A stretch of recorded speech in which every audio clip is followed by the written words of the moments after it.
Travailler demain avec Jérémy Clénat, bien sûr. On va parler là toujours pareil de l'orientation, de la manière dont on va orienter des collaborateurs ou les aider à trouver la bonne route, parce que c'est souvent une question. On est face à plusieurs chemins et on ne sait pas vraiment où aller. Et on en parle avec votre invité tout de suite dans Travailler demain. Ah oui, et d'ailleurs c'est marrant parce qu'on parle de mobilité interne depuis le début de l'émission. On avait par exemple une personne qui était salariée qui est devenue CEO et on parlait d'autres personnes qui changeaient de métier. Mais parfois quand on en parle, ça implique que la personne sait déjà en fait ce qu'elle a envie de faire plus tard. Ce qui n'est pas forcément le cas. Ce qui n'est pas forcément le cas. En tout cas, moi je me souviens quand j'ai commencé à travailler, c'était un peu une boîte noire.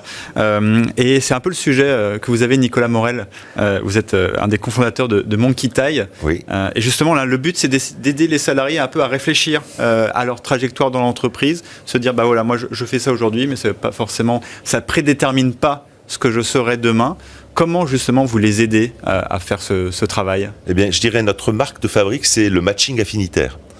C'est-à-dire qu'on part... Oui, c'est un terme que vous avez construit. C'est votre mot, ça. Ah, ça, c'est le... Vous avez le brevet là-dessus ou pas ? Absolument. Ah, oui, vous avez raison. Oui, parce qu'en fait, j'en profite pour le dire d'ailleurs, parce que c'est un terme qui est maintenant utilisé, y compris par certains de nos concurrents.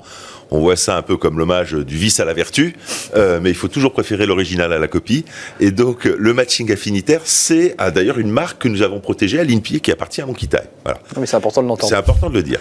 Arnaud était tenté, donc... J'ai une hésitation, mais j'ai tout de suite compris que j'allais passer ma route. Et donc, ça consiste en quoi ? Ça consiste bien sûr, à tenir compte des compétences techniques des individus dans le cadre de leur progression, la projection de leur parcours professionnel, mais aussi et surtout peut-être de tenir compte de ce qu'ils sont au plus profond d'eux-mêmes, c'est-à-dire de leur personnalité, d'une part, de leurs valeurs, d'autre part, et troisièmement, et c'est plus récent dans notre approche, parce que c'est plus compliqué également, de leurs soft skills, de ce que nous on appelle leur dynamique comportementale. Donc on a ces trois types d'outils, personnalité, valeurs et dynamique comportementale, entendez soft skills, pour leur permettre de mieux savoir où ils iront demain. Qui suis-je, quoi ? Qui suis-je et où j'ai le plus de chances de réussir. Qui suis-je, où vais-je ? Contrairement à ce qu'on a appris à l'école, quand on est bon du coup droit et mauvais du revers, nous on dit qu'il faut continuer à travailler le coup droit. Il vaut mieux aller là où on est bon, parce que on va peut-être devenir très bon du coup droit et devenir mauvais à moyen du revers, ça n'a jamais... Être moyen sur les deux, ça ne fait pas gagner le match. Non, alors que quand vous devenez très très bon, vous pouvez parfois sortir de votre zone de confort et progresser et vous mettre en situation de risque et changer. Voilà. Et justement, Nicolas, parce que je parlais de ce sujet avec quelques dirigeants et quelques DRH juste avant, et qui me disaient...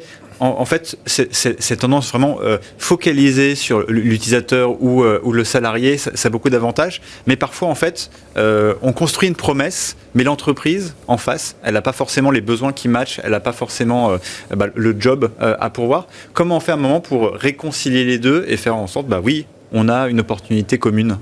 Alors, moi, je vois plutôt la situation inverse. C'est-à-dire, plus les entreprises sont grandes, plus paradoxalement, elles sont en situation de proposer des jobs très variés à leurs salariés. Et par exemple, pour les entreprises, vous voyez, de 40, 50, 100 personnes. C'est vrai que c'est plus compliqué. Comment on peut gérer cette envie ? On l'a vu avec un invité, il avait une très forte envie d'entreprendre, il a pu le faire dans un contexte assez c'est pas le cas pour tout le monde. Comment aussi on peut répondre à ça ? Eh bien, dans notre plateforme, notre plateforme, elle sert à trois choses. 1, au recrutement externe, 2, à la mobilité interne, et 3, également, à des missions qui ont explosé là, avec la crise du Covid, qui relèvent de tout ce qui est repositionnement professionnel. D'accord. Donc ça peut aussi servir à ça, tout à fait. Et ça sert à ça beaucoup en ce moment. Pas forcément parce que les gens sont au chômage. Quand vous dites repositionnement, c'est les salariés qui ont un doute existentiel, ou c'est l'entreprise qui dit à son salarié, j'ai plus rien à te donner dans ce domaine et je te repositionne. C'est très différent. Oui, tout à fait. Non, on est plutôt dans le cas de salariés qui ont un doute existentiel et qui, sans pour autant avoir quitté l'entreprise, s'adressent à des coachs externes qui utilisent notre plateforme pour les aider à faire un bilan professionnel et à se projeter dans l'avenir. Voilà. Donc, c'est vrai que quand on est dans des petites structures, 40, 50 personnes, les jobs, on les connaît, c'est moins évident. Mais dans des grandes organisations où, paradoxalement, il y a plus de possibilités de métiers possibles, les freins à la mobilité interne sont très nombreux, en fait. Il y a des freins culturels de toute nature.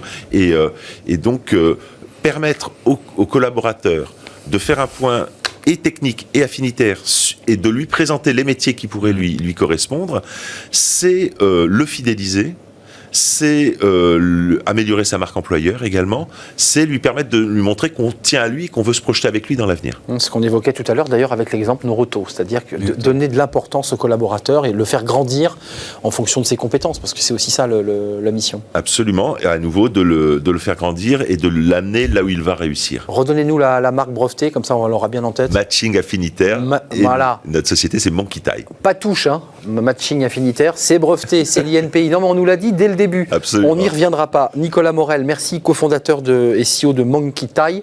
Merci à Jérémy Cléda pour ce moment autour de la mobilité, sous toutes ses formes d'ailleurs. Merci d'être venu sur notre plateau. La suite de notre programme, c'est après cette courte pause. On parle des crèches d'entreprise. Ça ne concerne pas les PME, c'est un peu plus compliqué pour les entreprises de taille moyenne. Ça concerne des grands groupes qui ont décidé évidemment de bien s'intéresser à la qualité de vie au travail, et notamment en créant des crèches ou en louant des places de crèche à des prestataires. C'est évidemment un élément très positif quand on est embauché et qu'on sait qu'on a évidemment ce service. On en parle tout de suite de ces crèches d'entreprise.